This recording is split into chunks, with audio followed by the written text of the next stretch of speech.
जय हिंद दोस्तों। SSC MTS 2024 का एग्ज़ाम 1 अक्टूबर सेकंड शिफ्ट में जितने भी क्वेश्चन आए थे उनसे इम्पोर्टेंट्स जो फैक्ट्स हैं और उनसे रिलेटेड अन्य जो क्वेश्चन हैं जो एग्ज़ाम्स में आ सकते हैं आने वाले एग्ज़ाम्स में, उन सभी को इस वीडियो में डिस्कस करेंगे। तो आइए देखते हैं। पहला क्वेश्चन आया था, कंवल बाघ अभ्यारण्य किस राज्य में स्थित है? आंसर है तेलंगाना राज्य में। तेलंगाना राज्य के मंचेरियल जिले में चन्नाराम मंडल में स्थित है। भारत सरकार ने 2012 में कंवल वन्यजीव अभ्यारण्य को बाघ अभ्यारण्य घोषित किया है। इम्पोर्टेंट अन्य वाइल्ड लाइफ सेंचुरी और ये कहाँ पे स्थित है वो बताया गया है। Valmiki national park and wild life sanctuary ये बिहार में स्थित है। Beyond wild life sanctuary Kerala में स्थित है।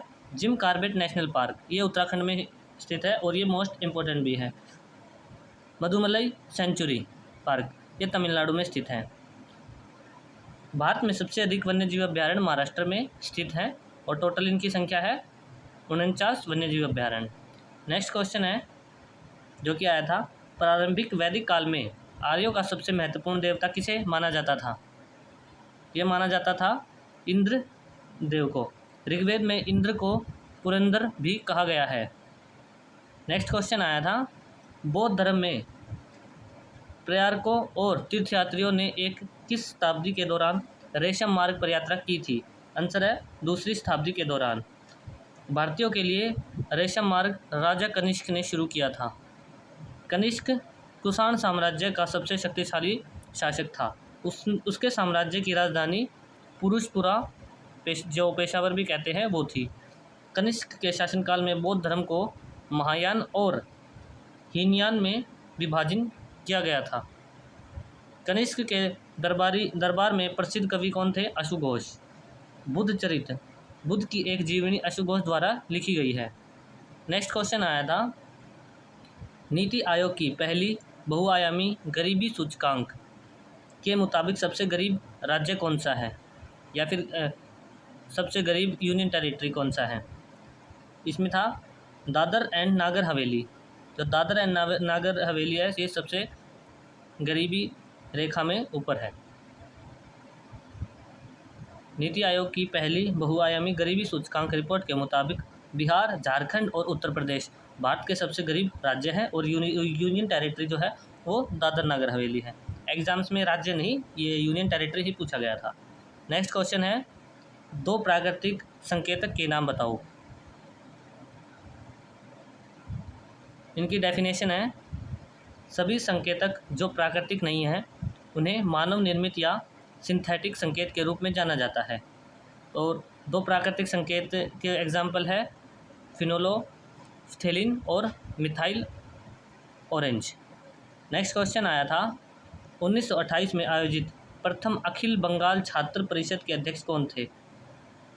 सितंबर 1928 में जवाहरलाल नेहरू की अध्यक्षता में 4 दिवसीय सम्मेलन के अंत में अखिल बंगाल छात्र संघ की स्थापना की गई थी। तो इसका आंसर है जवाहरलाल नेहरू।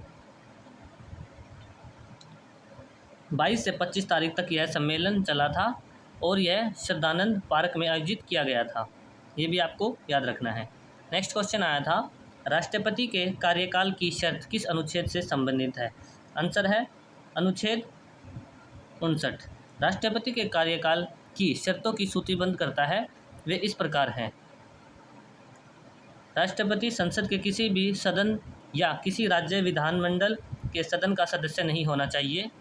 यदि ऐसा सदस्य राष्ट्रपति के रूप में निर्वाचित होता है तो यह समझा जाता है कि राष्ट्रपति का पद ग्रहण करने की तिथि पर सदन में अपना स्थान छोड़ देता है। राष्ट्रपति को किसी लाभ के पद पर नहीं रहना चाहिए। वह किराए के भुगतान के बिना आधिकारिक निवास में रहने का हकदार है। वह संसद द्वारा कानून द्वारा निर्धारित परिलाभों, भत्ते, विशेषाधिकार प्राप्त करने का भी हकदार है। उनके कार्यकाल के दौरान इन परिलाभों के हकदार हैं। महत्वपूर्ण अनुच्छेद हैं इनसे रिलेटेड। अनुच्छेद 52 में है, भारत का एक राष्ट्रपति होगा, ये बताया गया है। अनुच्छेद 53 में बताया गया है संघ की कार्यपालिका शक्ति और राष्ट्रपति के निहित होगी। अनुच्छेद 54 में बताया गया है राष्ट्रपति का चुनाव संसद के दोनों सदनों के निर्वाचित सदस्य और राज्यों की विधानसभा के निर्वाचित सदस्य से मिलकर बने निर्वाचित मंडल के सदस्यों द्वारा किया जाएगा। जो इसमें राष्ट्रपति मनोनीत करता है लोगों को, वो इसमें हिस्सा नहीं लेते हैं, केवल इसमें जो निर्वाचित सदस्य होते हैं वही हिस्सा लेते हैं। अनुच्छेद 55 में है राष्ट्रपति के चुनाव का तरीका कि किस तरीके से इसका चुनाव करवाया जाएगा।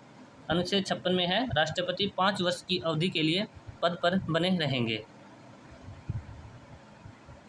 5 की जगह इसमें आएगा 6। जो राष्ट्रपति है वो 6 वर्ष के लिए बनते हैं। अनुच्छेद 57, कोई व्यक्ति जो राष्ट्रपति का पद धारण करता है या कर चुका है इस विधान के अन्य प्रावधानों के अधीन रहते हुए उस पद पर पुनः निर्वाचित होने का पात्र होगा। यानी कि ये है कि एक बार अगर कोई राष्ट्रपति बन चुका है तो दोबारा भी इलेक्शन लड़ सकता है, जबकि अमेरिका में ऐसा नहीं है। अमेरिका में कोई एक राष्ट्रपति पद के लिए सिर्फ 2 बार ही चुनाव लड़ सकता है, तीसरी बार नहीं लड़ सकता है, लेकिन भारत में कितनी बार भी लड़ सकता है। अनुच्छेद 58 में बताया गया है कि राष्ट्रपति पद के लिए चुनाव हेतु योग्यताएं, क्या क्या उसकी योग्यताएं होंगी। अनुच्छेद 59 में है राष्ट्रपति के पद की शर्तें। अनुच्छेद 60 में राष्ट्रपति पद की शपथ। अनुच्छेद 61 में राष्ट्रपति पर महाभियोग चलाने की प्रक्रिया, मतलब महाभियोग चला के वो हटाया जा सकता है। और एक और क्वेश्चन है जो इम्पोर्टेंट पूछा जाता है कि राष्ट्रपति पर महाभियोग कौन सा सदन चला सकता है, राज्यसभा या लोकसभा, कोई भी सदन है वो चला सकता है। अनुच्छेद 62 में है राष्ट्रपति के कार्यकाल और रिक्तियों से संबंधित प्रावधान। नेक्स्ट क्वेश्चन आया था the subsets and the shadow किसकी आत्मकथा है। यह है दिलीप कुमार की। ऑप्शन में करेक्ट आंसर है the subset and the shadow दिग्गज अभिनेता यूसुफ खान की आत्मकथा है, जिन्होंने दिलीप कुमार के नाम से जाना जाता है। यह पुस्तक लेखक और पूर्व पत्रकार उदय तारा नारायण द्वारा लिखी गई है। उन्हें 1994 में दादा साहेब फाल्के पुरस्कार भी मिला है। ये दादा साहेब फाल्के पुरस्कार सबसे पहले जो भारत के निर्माता थे, फिल्म निर्माता, वो थे। इन्होंने सबसे पहले भारत की फिल्म बनाई थी राजा हरिश्चंद्र। तो इन्हीं की याद में, इनके सम्मान में जो फिल्म इंडस्ट्री में सबसे बड़ा पुरस्कार दादा साहेब फाल्के पुरस्कार है वो दिया जाता है। नेक्स्ट क्वेश्चन है अनुच्छेद 51A किससे संबंधित है। आंसर है इसमें कहा गया है वैज्ञानिक स्वभाव, मानवतावाद तथा जिज्ञासा एवं सुधार की भावना विकसित करना। भारतीय संविधान के अनुच्छेद 51A के 11वें मौलिक कर्तव्य निम्नलिखित हैं। 11 मौलिक कर्तव्य जो दिए गए हैं उसमें निम्नलिखित हैं संविधान का पालन करना तथा उनके आदर्श एवं संस्थाओं, राष्ट्रीय ध्वज एवं राष्ट्रीय गान का सम्मान करना। दूसरा है स्वतंत्रता हेतु हमारे राष्ट्रीय संघर्ष को प्रेरित करने वाले महान आदर्शों को संजोना एवं उनका पालन करना। तीसरा है भारत की संप्रभुता, एकता एवं अखंडता को अक्षुण्ण बनाए रखने तथा उनकी रक्षा करना। चौथा है देश की रक्षा करना एवं ऐसा करने के लिए बुलाए जाने पर राष्ट्रीय सेवाएं प्रदान करना। पांचवा है भारत के वे सभी लोग के माध्यम धार्मिक, भाषाई एवं क्षेत्रीय या वर्गीय विविधताओं से परे सद्भाव एवं सम्मान, बंधुताओं की भावना को प्रोत्साहित करना। महिलाओं के सम्मान के प्रति अपमानजनक प्रथाओं का त्याग करना। छठा है हमारी सांस्कृतिक संस्कृति की समृद्ध विरासत को महत्व देना एवं उसका संरक्षण करना। सातवां है वनों, झीलों, नदियों एवं वन्य जीव सहित प्राकृतिक पर्यावरण को महत्व देना, उनकी रक्षा करना एवं उनमें संवर्धन करना तथा प्राणी मात्र के प्रति दया भाव रखना। आठवां है वैज्ञानिक दृष्टिकोण, मानववाद एवं ज्ञानार्जन तथा सुधार की भावना विकसित करना। नौवां है सार्वजनिक संपत्ति की रक्षा करना, वह हिंसा से दूर रहना। 10वां है व्यक्तिगत एवं सामूहिक गतिविधियों के सभी क्षेत्रों में उत्कृष्टता की दिशा में सतत प्रयास करना ताकि राष्ट्र निरंतर प्रयास एवं उपलब्धि के उच्च स्तर तक पहुंच सके।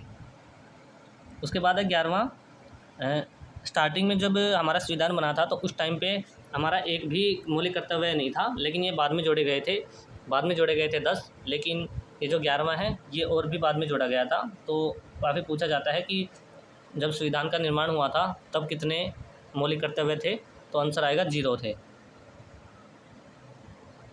पहले 10 जोड़े गए थे, उसके बाद है ये जोड़ा गया था। 6 से 14 वर्ष की आयु के मध्य जैसा भी मामला हो, अपने बच्चों को शिक्षा के अवसर प्रदान करने हेतु माता पिता अथवा अभिभावक का कर्तव्य होगा। नेक्स्ट क्वेश्चन आया था, ताजमहल का निर्माण किस मुगल सम्राट ने करवाया था? आंसर है शाहजहां। शायद इस शिफ्ट में सबसे इजी क्वेश्चन, इससे कोई भी इजी नहीं हो सकता है, सबसे इजी क्वेश्चन यही था। लगभग सभी को मालूम है कि ताजमहल का निर्माण है वो शाहजहां ने करवाया था। ताजमहल के निर्माण का श्रेय मुगल सम्राट शाहजहां को जाता है, जिन्होंने अपनी प्यारी पत्नी मुमताज़ महल की याद में इस मकबरे का निर्माण करवाया था। ताजमहल का निर्माण 1632 ईस्वी में शुरू हुआ और आगरा में 1648 ईस्वी के अंत में पूरा हुआ था। ताजमहल के डिज़ाइनर उस्ताद अहमद लाहौरी थे। ये भी इम्पोर्टेंट है, उस्ताद अहमद लाहौरी। SHG का पूरा नाम क्या है? SHG का है सेल्फ हेल्प ग्रुप, यानी कि पूर्ण रूप से स्व सहायता समूह है। यह समूह एक प्रकार का माइक्रो फाइनेंस संगठन है जिसमें लोगों का एक छोटा समूह होता है जो एक दूसरे की आर्थिक और भावनात्मक रूप से समर्थन देने के लिए एक साथ आते हैं। वे आमतौर पर ऐसे लोगों से बने होते हैं। नेक्स्ट क्वेश्चन आया था, सेल कौन सा सेक्टर है? सेल एक केंद्रीय सार्वजनिक क्षेत्र का उपक्रम है जो स्टील उत्पादन में कार्यरत है। नेक्स्ट क्वेश्चन आया था, बिहू नृत्य किस राज्य से संबंधित है? आंसर है बिहू नृत्य असम का एक पारंपरिक लोक नृत्य है जो बिहू त्यौहार के दौरान किया जाता है। बिहू यह 3 राज्यों में कॉमन भी होता है, कई प्रकार का किया जाता है। बिहू असम में 3 महत्वपूर्ण असमिया त्योहारों का एक समूह है। रंगोली या बोहाग बिहू अप्रैल में मनाया जाता है और बोहाली या कटी बिहू अक्टूबर में मनाया जाता है और भोगाली या माघ बिहू जनवरी में मनाया जाता है। रोंगाली बिहू इन तीनों में से सबसे महत्वपूर्ण है जो बसंत त्यौहार को मनाया जाता है। भोगाली बिहू या माघ बिहू एक फसल त्यौहार है जिसे सामूहिक बनाते हैं, मतलब जो फसल कटाई के टाइम पे मनाया जाता है। ये कोंगाली बिहू या काटी बिहू एक कालीमा में मितव्ययी त्यौहार है जो कम आपूर्ति के मौसम को दर्शाता है और एक जातिवादी त्यौहार है, जीववादी त्यौहार है। रोंगाली बिहू असमिया नववर्ष के साथ मेल खाता है। नेक्स्ट क्वेश्चन आया था, सितारा देवी किस नृत्य से संबंधित है? सितारा देवी एक प्रसिद्ध कथक नृत्यांगना है जिन्हें नर्तक सामग्री के रूप में जाना जाता है। कार रेस 2023 तेलंगाना कोऑर्डिनेट्स 2023 में तेलंगाना में आयोजित कार रेस, जिसे हैदराबाद ई-प्रिक्स के नाम से जाना जाता है, हैदराबाद के हुसैन सागर झील के पास एक स्ट्रीट सर्किट पर आयोजित की गई थी। यह ट्रैक 2.835 किलोमीटर लंबा है और इसमें कुल 18 मोड़ हैं।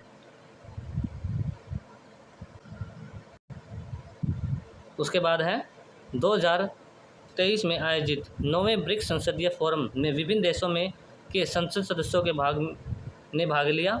इस फोरम का आयोजन 27-28 दिसंबर 2023 को जोहान्सबर्ग दक्षिण अफ्रीका में हुआ था। इस फोरम में भारत की संसद का प्रतिनिधित्व करने वाले प्रमुख सदस्य लोकसभा अध्यक्ष ओम बिरला थे। नेक्स्ट क्वेश्चन आया था, आरोग्य मिशन कब आया था? राष्ट्रीय स्वास्थ्य मिशन को भारत सरकार द्वारा वर्ष 2013 में शुरू किया गया था।